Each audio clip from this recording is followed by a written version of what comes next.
Hey, welcome back, guys. Robert, Rule of Two Review here. And today, just how many Titans is enough Titans?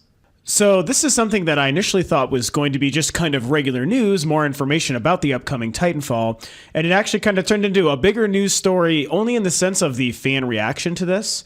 Although I guess nowadays, in today's internet, I guess nothing really surprises me when it comes to this stuff. It just seems like people are always aching to be unhappy with something or wishing or demanding for more than what they're given, even if what they're given is probably going to be great. So the news I am, of course, talking about is that it was just revealed today, January 8th, by Respawn, that Titanfall is going to feature a total of 12 players per match. So that's, of course, 6 on each team. And a lot of people are taking this as really, really bad news, or, it's something indicative that the game isn't going to be good, or that Respawn is struggling to reach the game's full potential. I think that is all absolutely crazy. I guess I come at this from a few different angles. I mean, I love shooters, I love action games, I love sci-fi games, I love mech games, the whole genre, everything about this stuff. I'm a big Call of Duty and Halo guy, so I like those kinds of shooters and those kinds of multiplayer matches. And those are predicated for the most part on similar numbers. So I kind of like the idea. I have a lot of history with this, and I like the idea of, smaller teams. I think Halo's matches can get as small as 4 per player, 4 players per team, and just regular Slayer. And then, of course, Call of Duty is known for 6 on 6, although I do know that I believe both the PS4 and Xbox One versions of Ghosts, I think, feature up to 10 or 12 per team. And I think they have a lot more players, which is really crazy. I don't really know why the Wii U version only has 6 per team, which is fine for me. And I'm not really sure why the other 2 next-gen versions got that, the Wii U didn't. I think maybe the Wii U version might have been in development longer, since it was for a system that had already been previously released for an extra year. So maybe they were building it off of the original model with the other last-gen versions to only keep the 6, and they added more for the other new systems. Plus they have pretty good power behind them. So whatever. Either way, the point is, in general, those smaller teams I think work great. However, there is still something to be said for the bigger teams making for more fun. It really comes down to how big the maps are and how involved they are and how much there is to do. I think that we're going to be looking at, yes, kind of, team deathmatch, 6 versus 6, but we might also be looking at objective-based maps and game modes. I'm willing to bet there's probably quite a few of those when you consider the breadth and the scope of what Titanfall is doing. So I think it'll be interesting to see how that all pans out player-wise. But still, like I was saying, if the maps are big enough and there's enough going on, sure, it can totally be an advantage to have more players on the map. It's a reason to get more kills, more experience. It makes things more hectic and frantic and action-packed, which is very much the tone of Titanfall. I'm sure you've seen a lot about it. It's nothing but chaos and carnage and explosions, which is why it looks kind of awesome.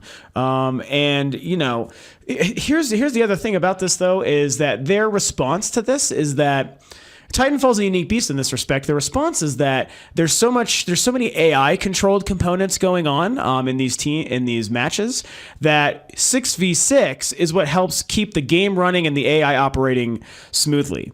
It's not overloading it with too much online connection. There's only 6 players per team, plus all your AI components. You can also issue orders to your squads and your Titans even when you're not in them, I believe. So there is a lot going on. So like I said, what Respawn was getting at is don't worry, because these matches are still going to be very hectic and very frantic with 12 online players and a ton of AI controlled components going on screen at once. I think it's going to be really, really fantastic. There's nothing but potential for Titanfall. I've been really excited about it for a long time, and I just don't think that this needs to be a reason for anyone to get up in arms.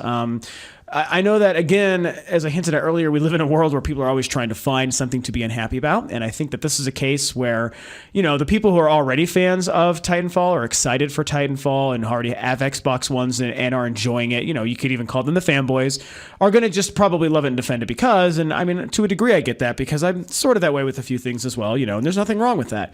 But we, of course, have the detractors, and someone who might only like Sony or only like Nintendo or the PS4 or what have you, and is just totally down on Titanfall on the Xbox One and really feels as if it's going to be terrible because it's not on my system, which is the stupidest attitude anyone can have.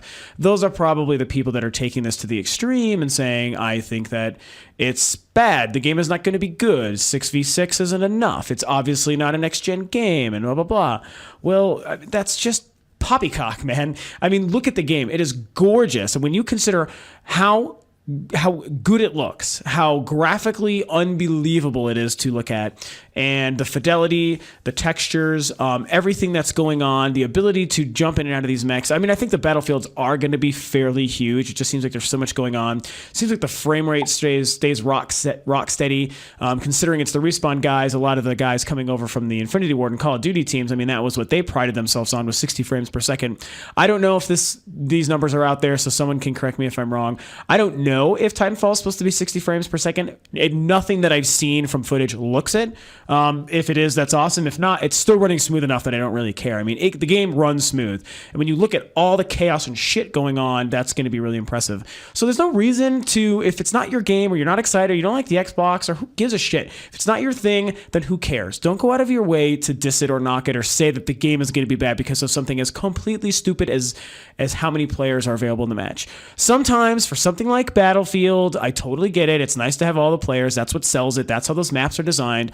But obviously the Respawn guys have known for a long time that this was how they were going to make this game, 6v6. And that means that hopefully, if we can trust them, and if they've done their job correctly, I should say, that they've designed the games, the maps, the modes, the action, everything around it to fit that perfectly and make 6 versus 6 feel exactly how they want that Titanfall game to feel. If they needed it to feel like it was 12 versus 12 or 15 or 20 or 60 people in a match or whatever, they would have found a way probably to do it and adjusted the game in the areas that would have allowed that to be the most optimal way to play the game. If this is the route they've chosen, I'm sure it's going to make for the best Titanfall we could possibly play. One more quick topic I wanted to talk about too is it's now time for me to give the PlayStation 4 its day. I recently had a video talking about and mostly praising the Xbox One for having sold 3 million units in just such a short amount of time. And funny enough, just a few days after that, yesterday, or was it yesterday or the day before yesterday, January 6th or 7th, Sony revealed that as of December 28th, it had sold 4.1 million PlayStation 4s. So in a little bit less time, a few weeks less time than the Xbox One, it managed to sell basically a little bit more than 1 million more units than the Xbox One.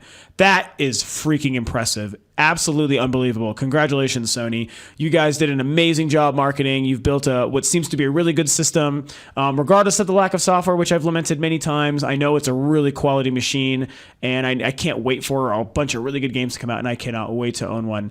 I think it's interesting. So let me think. So I think December 28th, the system launched November 15th. So, of course, that's about a month and a half. It's like 6 weeks or so, and they managed to sell, I think they claimed 1 million units the first 24 hours, and then as of early December, so just another about 2.5 weeks, they had already gone through 2 million.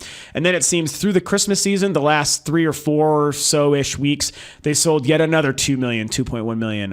That's unbelievable. That is a record for sure. That is a major, major record breaker.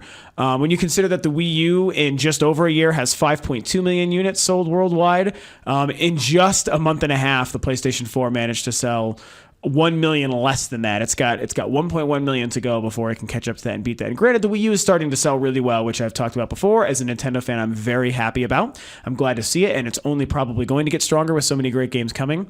But there's no doubt in my mind the PlayStation 4 is going to eclipse that. On that video about the Xbox One sales a few days ago, I did mention that I thought it was going to be around summer that the PlayStation 4 was going to catch up and maybe eclipse the Wii U sales. And now, even with the Wii U surging in sales overall, I feel like that's going to happen way quicker than I initially thought. I didn't realize, again, this was now just 2 days or so before Sony announced these numbers. I didn't realize they had sold as much as they're claiming here. That's unbelievable, Good job. It's really impressive, and it's tough because Nintendo made some really poor decisions and had a really rough first 9 months or so with the Wii U, so that really hurt what could have been another 3, 4, 5 million units added on to its total first year sales. But regardless, it's still impressive that they can overtake a system with a year advantage within just 4 or 5 months. That's going to be really, really amazing. And congratulations to them. Like I said, that's an amazing task. I've said this before, and I don't want to take away any of the hype, or any. I don't want to be a buzzkill to the idea because again, I love Sony and the PlayStation, so I'm really glad that they're seeing this success.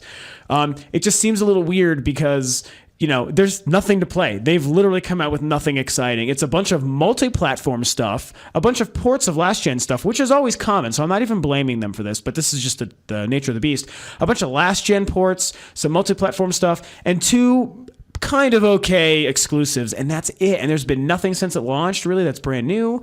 And there's nothing planned until March when Infamous comes out. I mean, there's going to be a few things here and there that are going to be maybe, like I said, some more ports and stuff. But it's the exclusives are what matter. The first party and second party stuff is what matters. Infamous is going to be the first very big one. That game's going to be great. And I hope that it helps sell even more units, if that's even possible. They just keep selling out anyway. So Infamous is going to be fantastic, and it's going to be about the time I consider picking one up because I do want to play that game. But it's just weird how much the hype train and the marketing media blitz can really do if you do it right. Nintendo, take note, because you guys only launched with, one or two decent exclusive games and a bunch of random last-gen ports as well. And Nintendo had a good first few weeks. It sold like 3 million in the first month and a half or so itself. It actually did similar numbers as the other two systems, but then it died completely because so did the games. It's kind of the opposite with Sony, where they've actually launched with nothing and they don't have anything until March, and yet it's been selling record numbers. So, I mean, obviously that's not what people are now not concerned about it. I hope these aren't the same people who were saying, oh, the Wii U doesn't have any games. It didn't launch with any games. That's why I didn't buy one, and that's why I don't care. Well, it's the same with the PlayStation, and if you bought one for that reason, then that's just kind of silly. You're obviously not being consistent, but I don't know. I guess we'll see. It doesn't really matter because once Infamous comes out, it'll have its first really big AAA game, and that's going to be really exciting. I can't wait to play it. I'm glad it's doing so well. Once you guys pass the Wii U, I'll make another video talking about that, congratulating you on being able to accomplish such a crazy feat as breaking all these numbers, I think it's really cool. PlayStation 4 doing gangbusters. How about that? Bam, how about that? What a quick video. At 11 minutes, I think I might have clocked in my shortest news video yet. Who would have thought I could talk in such a short amount of time? Unbelievable. But yeah, so thanks for tuning in, guys. As always, I appreciate it. If you want to, and if you like the stuff, then you should definitely subscribe to the channel, Rule of Two Review. You should like the Facebook page, which I have a link in the description below for. We're on Twitter at Rule of Two Review, so please find and follow us there. We're going to be coming at you with... so we're going to be doing some more movie stuff. I haven't done a group movie thing in a few weeks now, so we're going to find some stuff to talk about. The year is over. Oscars are coming up. We've seen all the big movies. We've done a few reviews. So we're going to get back into some of that for a while and get some more of the other Rule of Two Review chaps on here because it's always fun to do the group stuff and bring more of a back and forth debate to you guys. And I'm hoping that you guys like that because I want to start doing more and more of it. So again, like, subscribe, comment, share. Thanks for tuning in, and I'll catch you guys next time.